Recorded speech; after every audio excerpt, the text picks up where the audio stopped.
little fella before we left. Whoa! Hey, what did you do?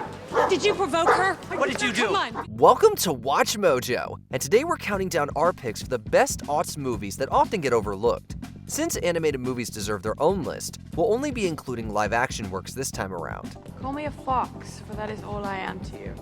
A fox? Oh, well then a fox you shall be until I find your name.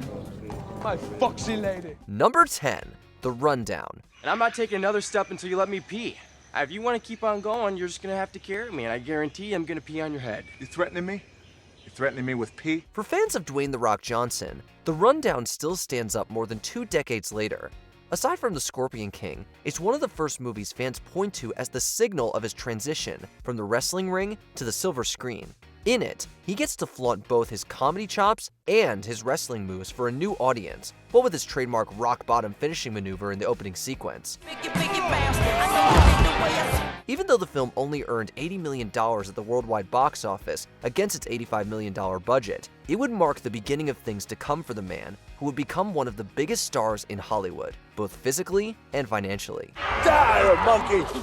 Get out of here, monkey! Number 9, A Knight's Tale.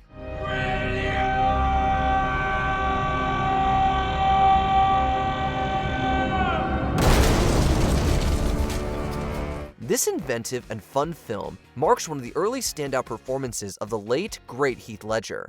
After 10 Things I Hate About You, Ledger moved from a Shakespeare adaptation to palling around with another luminary of English literature, the Canterbury Tales author Geoffrey Chaucer, played by Paul Bettany.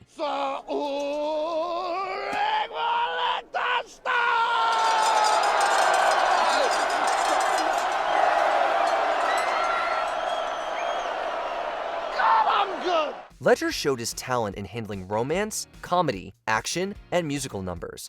The contrast between the medieval setting and the classic rock soundtrack makes this movie a hidden gem in Ledger's engaging career. We will rock you. If you've ever wanted to rock out to tracks from AC/DC, David Bowie, Eric Clapton, and Queen while watching a jousting tournament, this is the movie for you. We walk in the garden of his turbulence!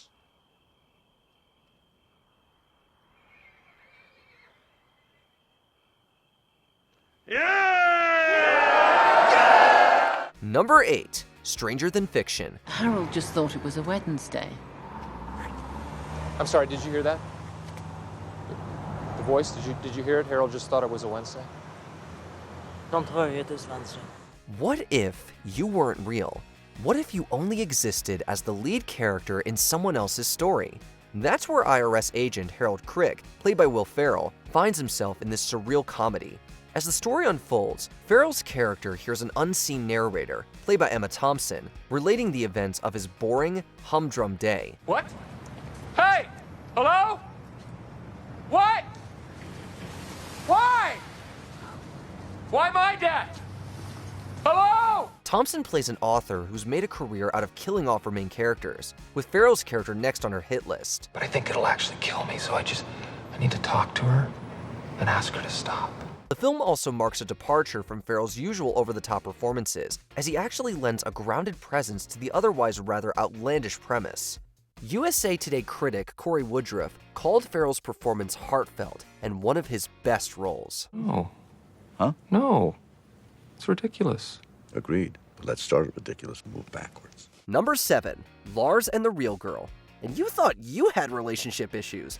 Ryan Gosling plays Lars, a socially awkward young man who struggles to connect with the people around him. Oh, that's okay, thank you. The house is half yours.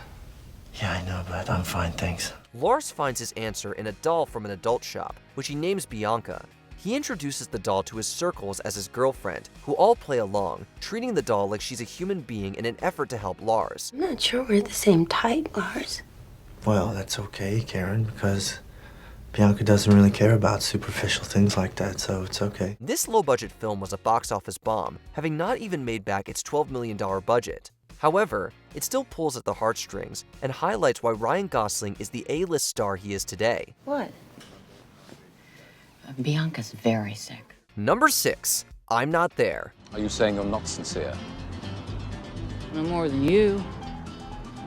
No more sincere than you are.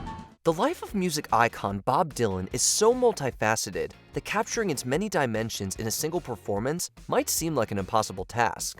While the 2024 film A Complete Unknown specifically focuses on Dylan's rise to the heights of popular music in the early 1960s, the 2007 film I'm Not There takes a broader approach. Why do you think that is? I don't know. I guess I got a lot of thoughts inside of me, and most people they keep them all inside. Director Todd Haynes employs numerous actors to convey the range of Dylan's talent and genius. The cast includes Christian Bale, Heath Ledger, Richard Gere, and Cate Blanchett, each of whom plays a key figure of Dylan's popular image, while the film as a whole conveys the complexities of his personality.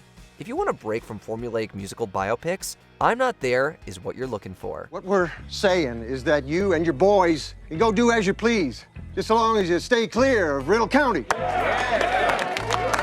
Number 5. Road to Perdition. Remember, you see anything, you hit that horn twice, and you don't get out of the car, no matter what. What does a Depression-era Chicago hitman have in common with a medieval Japanese samurai? In the case of the 2002 film Road to Perdition, a lot. Tom Hanks plays Michael Sullivan, a hitman forced to take his young son on the run after the boy witnesses a murder. You have to listen to me now. Okay? Or else both of us are dead.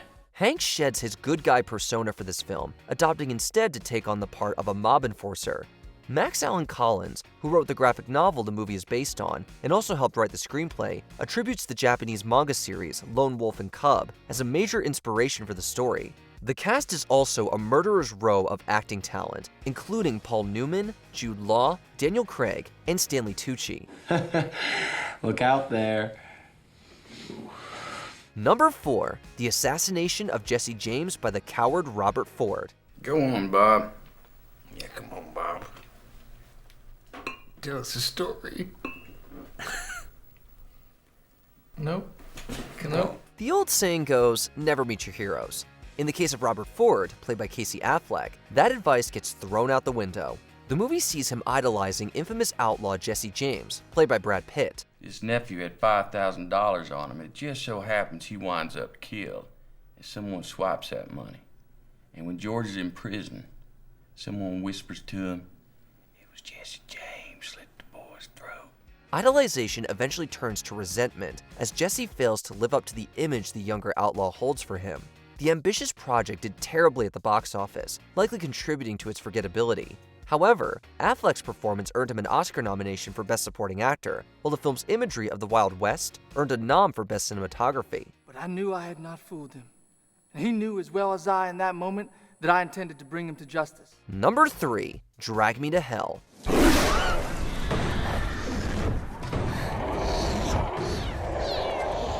Writer-director Sam Raimi launched his career by crafting low-budget, high-tension horror films.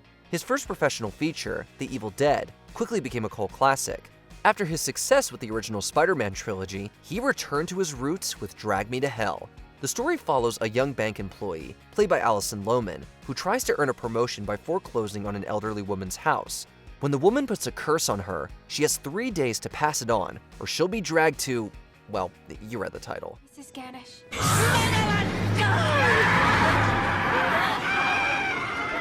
The film came out during the Great Recession and the mortgage crisis, and although Raimi has stated the timing was coincidental, the parallels certainly helped lift the film's impact.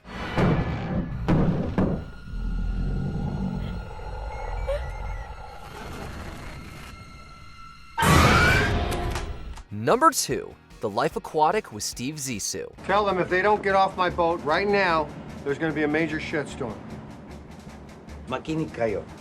Kung ngayon ninyong magalit ang mga marino, lalo na ang kapitan na nakakaramdam matinding bagyo ng tide na people. Wes Anderson does Moby Dick.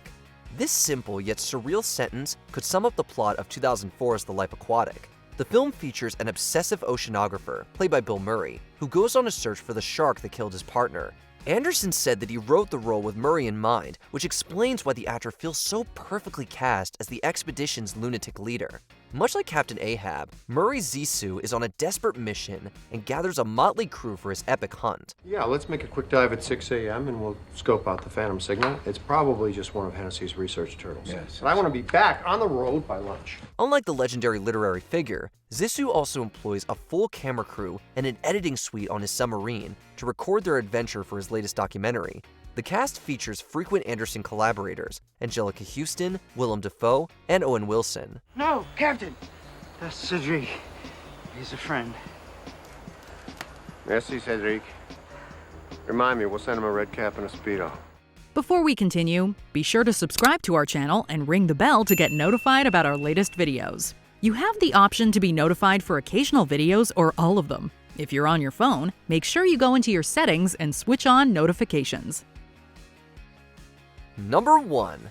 Best in Show.